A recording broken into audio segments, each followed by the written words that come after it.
जय श्री कृष्णा भक्तों, हमारे BS शर्मा भारद्वाज चैनल में आप सभी भक्तों का स्वागत है। भक्तों, माघ मास के मातम की आज हम 7वें दिन की कथा का वर्णन कर रहे हैं। आप सभी ध्यान लगाकर के इस कथा का श्रवण करें और आज की कथा में पारिवारिक सुख शांति के लिए उपाय बताएंगे, जिससे घर के अंदर कोई कलेश है, पारिवारिक परेशानी है, मन अशांत रहता है, उसमें शांति प्राप्त होगी। सर्वप्रथम गणेश जी का आह्वान करके कथा को प्रारंभ करते हैं। गजाननं भूतगणाधिसेवितं कपेत्यम्बुफलचारुभक्षणं उमासुतं शोकविनाशकारिकं नमामि विघ्नेश्वर पाद पंकजम। गुरुर्ब्रह्मा गुरुर्विष्णु गुरुर्देवो महेश्वरः गुरुर्साक्षात् परम ब्रह्म तस्मै श्री गुरुवे नमः। नारायणं नमस्कृत्यं नरं चैव नरोत्तमं देवीं सरस्वतीं व्यासं ततो जयमुदीरयेत्। सर्वप्रथम भगवान श्री राधा कृष्ण के चरण कमलों में प्रणाम करके श्री व्यास जी महाराज, सरस्वती देवी एवं सदगुरुदेव के चरणों का ध्यान करते हुए अपने माता पिता सभी पूज्यनों का आशीर्वाद लेते हुए भगवान श्री बांके बिहारी मुरली मनोहर से प्रार्थना करते हैं कि हे गोविंद, हमको सद्बुद्धि देना, धर्म का रास्ता दिखाना, अपनी भक्ति और कृपा दृष्टि सदा बनाए रखना। बोलो माघ मातम की जय। दत्तात्रेय ऋषि सहस्त्रार्जुन राजा से कहते हैं, इधर वशिष्ठ जी दिलीप से कहते हैं, व्यास जी सूत जी महाराज को सुना रहे हैं। दत्तात्रेय जी कहने लगे कि हे राजन, माघ मास के मातम का श्रवण करने से मन से, तन से और व्यवहार से किए गए सभी प्रकार के पाप ताप संताप दूर हो जाते। कथा श्रवण करने से जो व्यक्ति श्रद्धा भाव से भगवान की कथा श्रवण करता है, उसकी सारे कष्ट दूर होकर के उसकी प्रत्येक मनोकामना पूरी हो जाती है। आज की कथा में हम एक कथा का वर्णन करते हैं। पूर्व समय में सतयुग के समय का इतिहास है। निषेध नामक नगर में हेम कुंडल नाम का एक कुबेर के समान धनी वैश्य रहता था।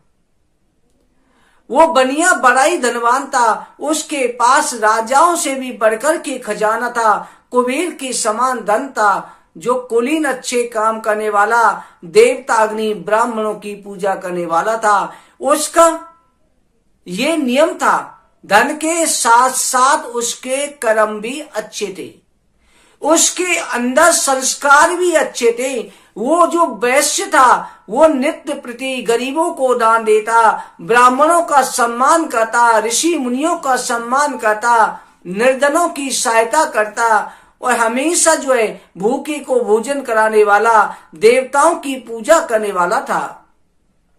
खेती का काम करता। वो घोड़े, गौ, भैंस आदि का व्यापार और पालन भी करता था। दूध, दही, छाछ, गोबर, घास, गुड़, चीनी अनेक वस्तुएं बेचा करता था। इस प्रकार से उसका बहुत सारा धन इकट्ठा हो गया। उसने पूरा जीवन दान पुण्य भी करे और व्यापार में भी काम किया।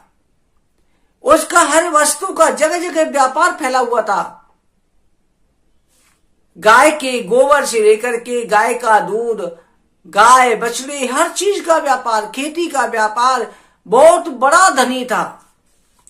जब उसने बहुत सारा धन इकट्ठा कर लिया, उसका बुढ़ापा आ गया, मृत्यु को उसने सामने देखा। पूरा जीवन तो उसने इस प्रकार से व्यतीत करा। बुढ़ापे के समय पर अंगम गलितम पुलितम मुंदम दशन विहीनम जातम तुंदम भज गोविंदम भज गोविंदम भज गोविंदम भज मूढ़मते। जब बुढ़ापा आता है ना, अच्छे से अच्छा बलवान हो, उसके भी अंग काम नहीं करते। पैसा भी काम नहीं आता, ताकत भी उस समय निष्फल हो जाती है। बुढ़ापे में अपना शरीर चलाना बहुत मुश्किल हो जाता है। वृद्धावस्था में आंखों से दिखाई नहीं देता, हाथ पैर काम नहीं करते। ऐसे बुढ़ापे को देख करके उसने भगवान विष्णु का मंदिर बनवाया, कुआं, तालाब, बावड़ी, यानी कि इसके अंदर इतने अच्छे संकेत। उसने कहा पूरा जीवन तो बीत गया है, बुढ़ापे में भी वो दान पुण्य से था नहीं। भगवान विष्णु का सुंदर भव्य मंदिर बनवाया, कहीं पर शिवालय बनवाया, कहीं आम, पीपल आदि के वृक्ष लगवाए, सुंदर उसने धर्मशालाएं बनवाई, बाग बगीचे लगवाए। सूर्य उदय से लेकर के सूर्यास्त तक वो ऐसा दान करता कि कोई भी अतिथि उसके दरवाजे पर आ जाता, निराश होकर के लौटता नहीं था। भंडारे चलते रहते थे। उसने अनाथ आश्रम बना लिए, धर्मशालाएं बना दी, लोगों के रहने की व्यवस्था, जिसको भोजन करना है भोजन की व्यवस्था, हर तरफ उसने जल की प्याऊ जगह जगह पूरे देश में लगवाई। उसने सारे जन्म भर जितने पाप किए उसका प्रायश्चित करा। उसने जानकर कि तो जीवन में कोई पाप किया नहीं, फिर भी वो प्रायश्चित के लिए कि हे प्रभु, हे नारायण, हे गोविंद, अगर मुझसे अनजाने में किसी भी प्रकार का कोई पाप हो गया है उसके लिए मैं क्षमा प्रार्थी हूं। भक्तों, आप हमेशा ध्यान रखना, हम सोचते हैं कि हमने जीवन में कोई भी पाप नहीं किया, हम तो बड़ी धर्मात्मा हैं, अपने आप को धर्मात्मा समझते हैं, पर यही हमारी गलती है, ये हमारा अहम हो जाता है। हमको हमेशा सावधान रहना चाहिए, हमसे अनजाने में भी न जाने कितने पाप हो जाते हैं। रास्ते चलते हुए कितनी चींटियां हमारे पैरों के नीचे तले दबकर के मृत्यु को प्राप्त होती हैं। क्या ये पाप नहीं होते? अनजाने में होते हैं।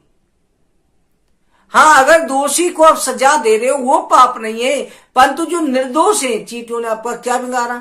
कुछ नहीं बिगाड़ा, आपके पैरों से दब गई, मृत्यु को प्राप्त हो गई, तो निर्दोष की हत्या लगी। इसलिए उसका निवारण केवल ये होता है कि उसके निवारण के लिए प्रायश्चित करो।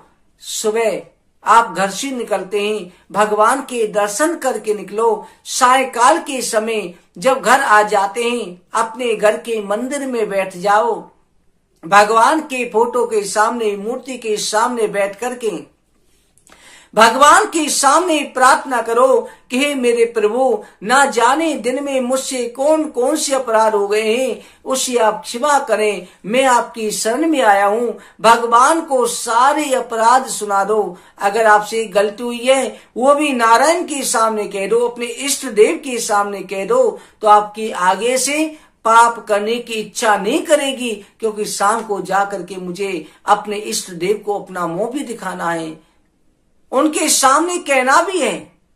अगर बच्चा गलती करता है, माँ बाप के सामने कहने में शर्म लगती है, छिपाता डोलता है, और वही गलती बड़ा रूप धारण कर लेती है। इसलिए माँ बाप से गलती मत छिपाओ। उसी तरह से अगर आप पे कोई पाप हो गया है, अपने इष्ट देव को अपने पापों का निवेदन जरूर करो, जिससे मेरे प्रभु, मेरे नारायण आपके सारे पापों को हर लेंगे, सारे दोष जो है वो क्षमा कर देंगे। उस वैष्णवी भगवान के सामने अपने सारे पापों का निवेदन करता रहता। उस वैश्य के 2 पुत्र हुए थे।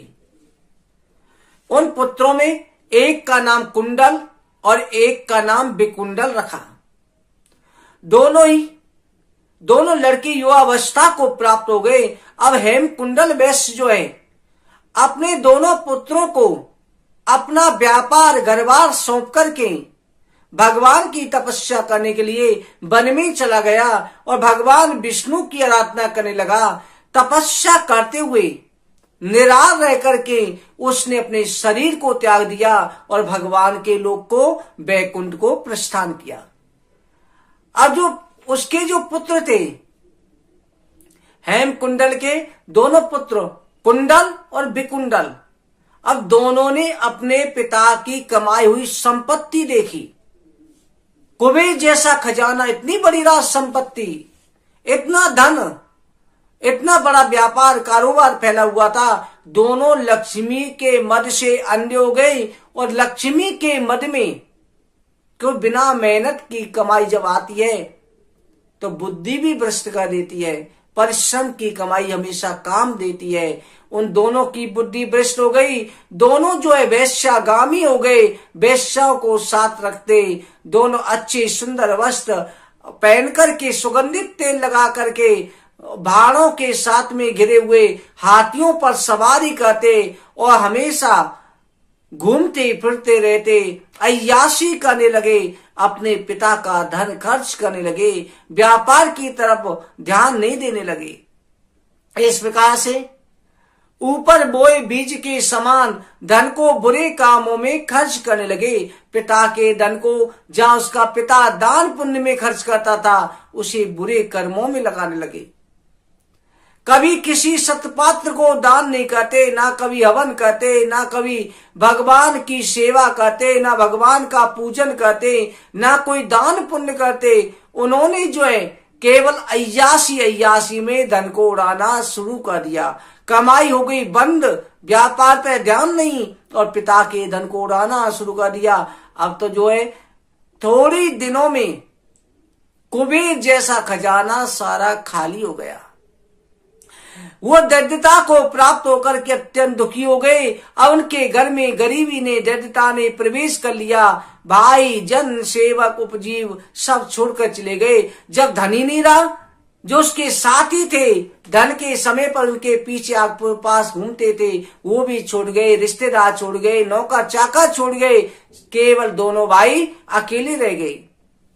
उनके ऊपर कर्जा भी बहुत हो गया। अब उन्होंने देखा कर्जा भी बहुत हो गया है, राजा का डंडा भी पड़ेगा। राजा के भय से अब वो नगर छोड़ करके वन में चले गए। चोर डाकुओं के साथ में वन में रहने लगे। अपने तीखवाड़ों से वन में पक्षी, हिरन, इन पशुओं को मार करके खाने लगे। अनेक जीवों को मार करके खाते। एक दिन की बात है, इनमें से एक पर्वत पर शिकार खेलने गया, जिसको सिंह ने मार करके खा लिया। दूसरा भाई वन में ही रह गया, उसको वहां सर्प ने डस लिया। दोनों भाइयों की एक साथ मृत्यु हो गई। यमराज के दूत दोनों भाइयों को बांध करके यमराज के पास ले जाने लगे।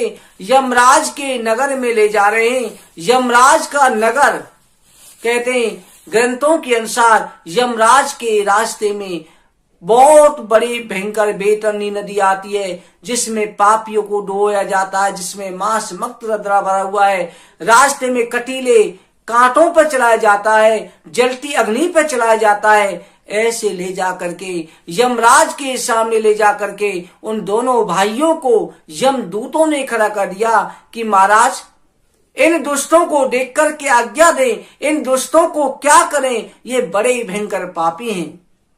इन्होंने अपने पिता का धन बुरे कर्मों में खर्च किया है, इनको क्या सजा मिलनी चाहिए।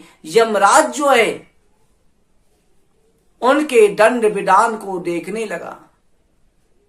श्री सूत जी महाराज कहते हैं, ऋषियों, आज की कथा का यहीं पर विश्राम करते हैं।